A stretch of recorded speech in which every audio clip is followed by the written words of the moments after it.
Ooh, there's a lot in here. Ooh.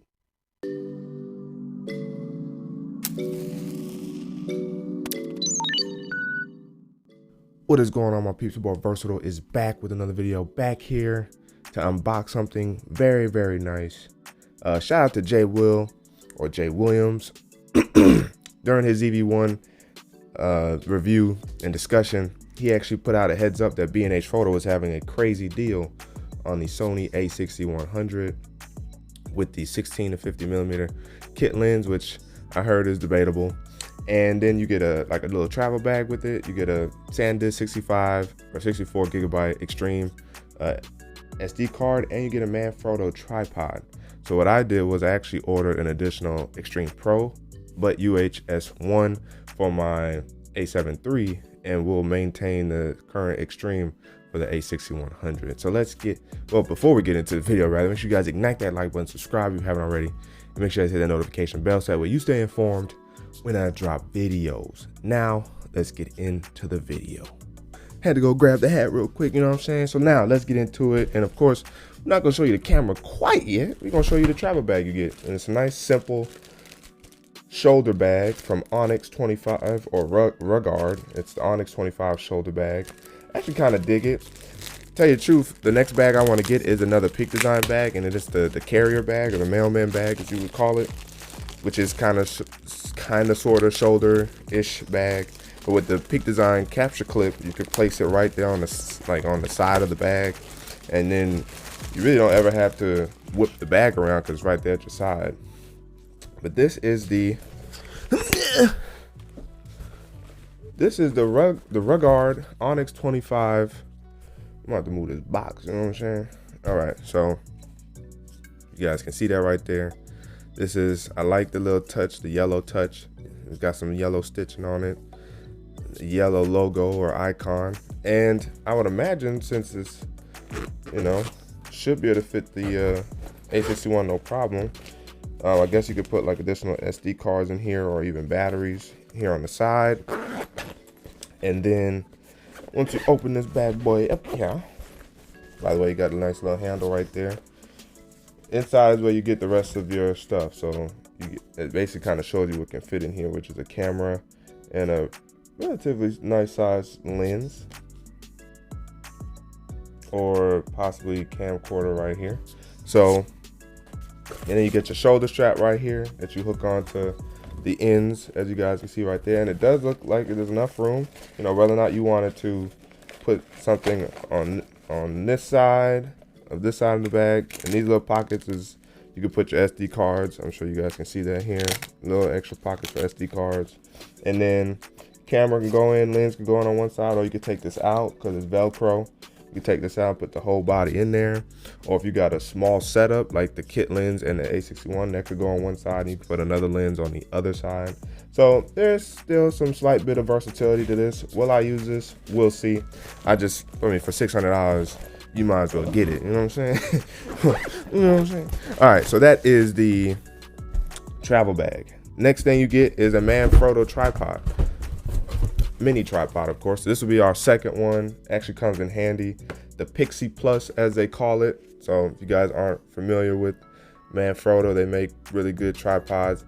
Again, I do like Peak Designs, but theirs is crazy expensive. But I also see the very versatile use in such a travel tripod. You really would never have to get another one as long as you maintain it. But a little mini one like this goes a long way in terms of vlogging, or if you wanted to get some subtle shots and you didn't need a large setup, place the camera on this, get some pan shots, or yeah, you get some pan shots. You place it on like a towel or something, slide the towel, you get some pan shots. I actually might do that for the a6100 with the a7 III. That's what I like about getting this camera. We're gonna get there, don't worry about it. So upon now, see, they made the getting into the box easy, but getting into the little itty bitty box, bruh. Alrighty.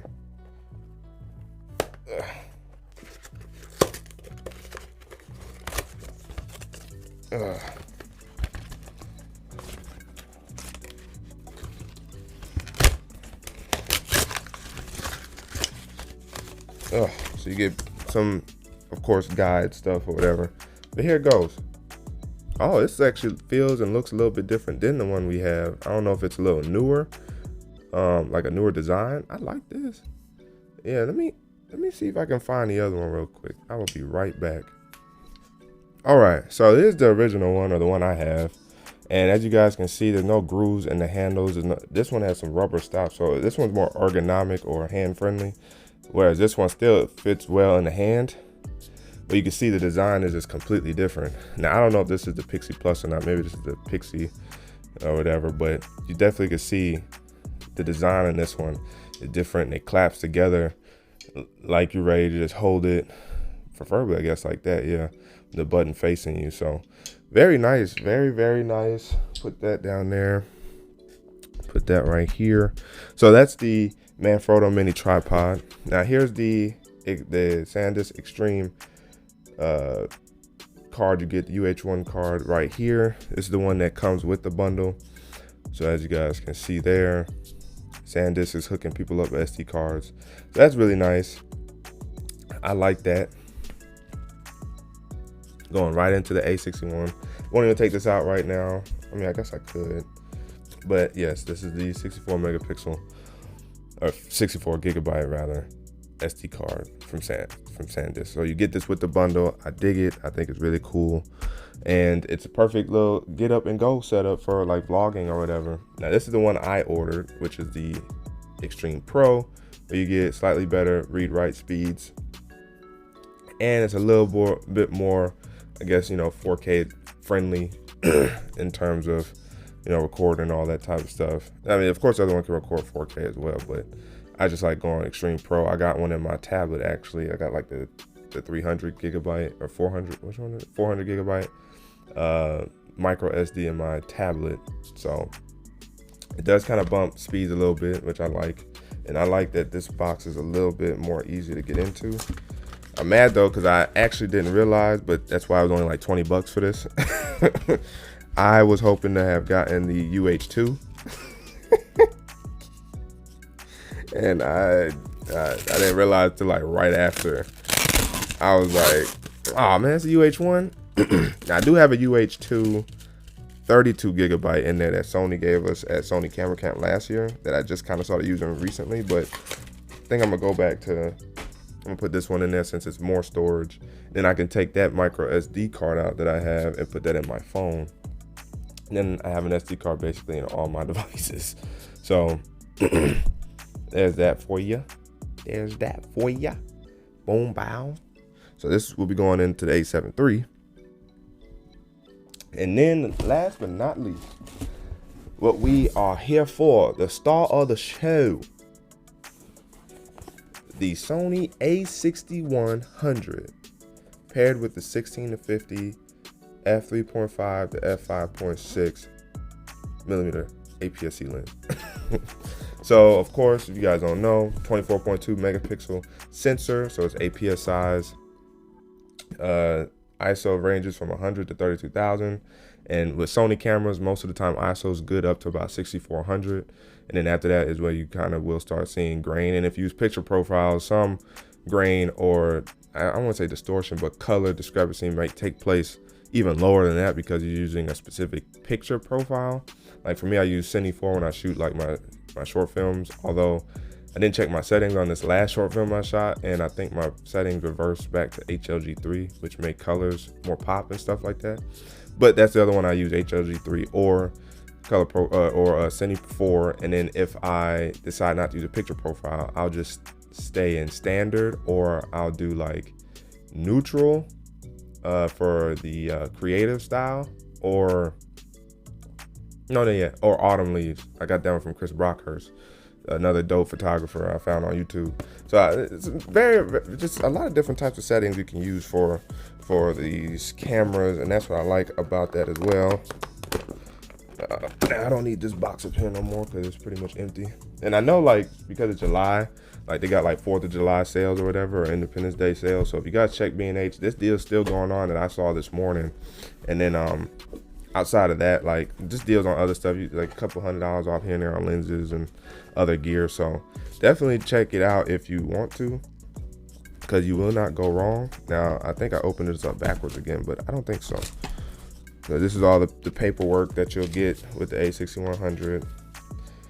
Register your digital imaging product for a chance to win a $100 master prepaid card. That's cool. I might do that. I could use $100.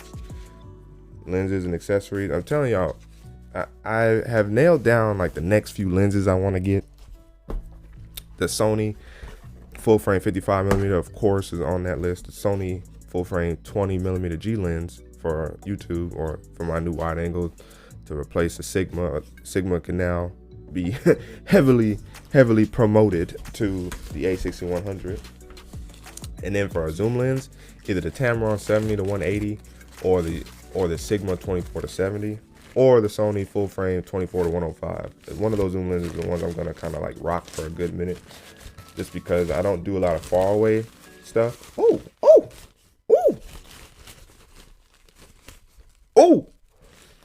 First of all, I was not expecting this camera to be so small. I was not expecting the camera to be so small. I might buy like a wow, this is really small. I wasn't expecting that. Ooh-wee. Ooh-wee. All right, so here's the 6100 with the kit lens on it. Now, I wish they had updated the kit lens, because to me that makes a little more sense. Okay, so as far as the lens goes, it is optically stabilized, and then your power zoom to zoom the lens from 16 up to 50 is right here. Take this off and bam, look at that. So this is the camera, guys. I was not expecting it to be so small, but I think that is one of the main advantages of an APS-C camera, is that it is smaller. Like my A7 III is, I won't say significantly, but it is noticeably bigger, and I just wasn't expecting that. So this does have flash on it, which is probably right here. Hot shoe mic is right here. This is for aperture control, I believe. And then you got your dial. You only get, you don't get no, like, man, you don't get no setting on it. I thought you got at least like a 1. So can you still kind of set the camera up to what you want to do? Then of course you got your flip out camera. Oh, I guess I gotta do that. So that's what you really want to use this for, is for the flip out viewfinder, articulating viewfinder. I like that, because, you know, if I did want to use this to shoot some video and not the A7 III, I can do that. If we want to use this to vlog, it's a light setup, I can do that. My wife is primarily going to be the one using this. I'm going to use this, of course, for like B-roll and stuff, or like when I when I want to use like my A7 III in camera, I'm going to use this now for sure to get those shots. So this is neat. This is neat. Shout out to Jay Will again for the heads up on this. I'm glad I was paying attention to catch it. So I mean, I think it's almost like while supplies last, because I thought it was supposed to be done in June, but maybe a lot of people have been buying it, so they're just gonna hold it. Now I did notice here the record button's right here on the side of the camera, so that's interesting. You got your function button, you got your dial, your preview button, your trash button. So you at least get 2 different custom buttons. You get the C1 up here near the power button, which most likely you'll use for white balance. And then you got your C2 down here. I don't know what I would use that for quite yet. I'd have to think, because of course I'm gonna of course use my A7 III as my reference guide to set this one up, because I have this one set up just, it's tuned beautifully. But I heard shooting auto actually isn't that bad on here, especially if you're not doing anything crazy or like super professional. Shooting on auto, you'll get good color reproduction and all that type of stuff. So my wife's gonna be using JPEGs, of course. I'm gonna use RAW. I might try JPEGs though. I mean, my editor, thankfully I can still kind of tweak my stuff. Oh shoot, video getting long. I can kind of still tweak my color and stuff like that with RAW, but I might switch to JPEG. We'll see. But because I like using the different picture profiles, it definitely gives a different vibe to my video. So, and it's easier to honestly edit than like a neutral RAW. It's weird. But there's the camera, guys. I hope you guys can get in on this deal if you are looking for a very nice, capable camera. I do need to buy me a screen protector for this, which I'm surprised I didn't do. So, hey, comment down below if you guys are picking it up. If you have one, what you guys think of it. Will you guys be, you know, any tips and tricks, of course. Again, I'm always open for that. Now, what's in the rest in the box before we close this video? You get a new, get a little strap. You get the charge cable. That's the one thing I'm a little disappointed with, is that they didn't switch these to USB-C when they released these, so it's micro USB. And then you got the battery. They give you 2 batteries? Yo, they give you 2 batteries. They give you 2 batteries, yo. I like that. They give you 2 batteries. So, no, it's not 2 batteries. It looks like a battery. It's the it's a charger block. The power adapter. That's hilarious. And then you get your EVF like guard. But yeah, this is the battery right here. They did not switch these to the Z battery, so you will still get decent battery life on here. Just not as good as the new Z batteries that they have in the A7 III, maybe the A6100. And like all the new cameras going forward. So again, a couple things they could have did a little better with the A6100, but for the most part, it's just like a upgrade over the A6000, from what I've heard. But hey, it's a nice secondary camera. Yeah, my finger is missing something down here. I'm gonna have to see if I can buy a little, grip plate or something for it. But it's gonna be a nice little camera. I mean, wow, it really is smaller. Wow, I'm excited. Yeah, I just want to make sure. Alrighty, well, let me make sure I put this in correctly now.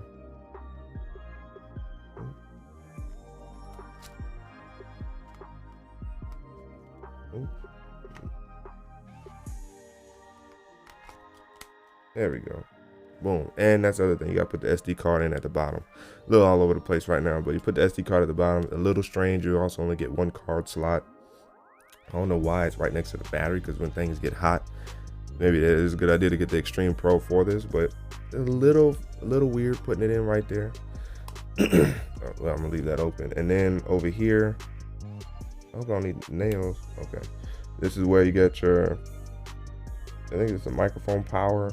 Then you got USB, micro USB, and is that another type of USB? I'm not 100% certain on that one. But it's a smaller, I mean, it's probably like HDMI adapter or something like that. But I don't know if this camera has that. I have to check into that. And then NFC on the side. So again, I'm a little all over the place. Thank you guys for withstanding this. I'm gonna probably cut out a lot of this. All right. If you haven't already, make sure you guys ignite that like button. Subscribe if you haven't already. Make sure you guys hit that notification bell so that you guys stay informed when I drop videos. But your boy Versatile signing out. And until the next video, wait for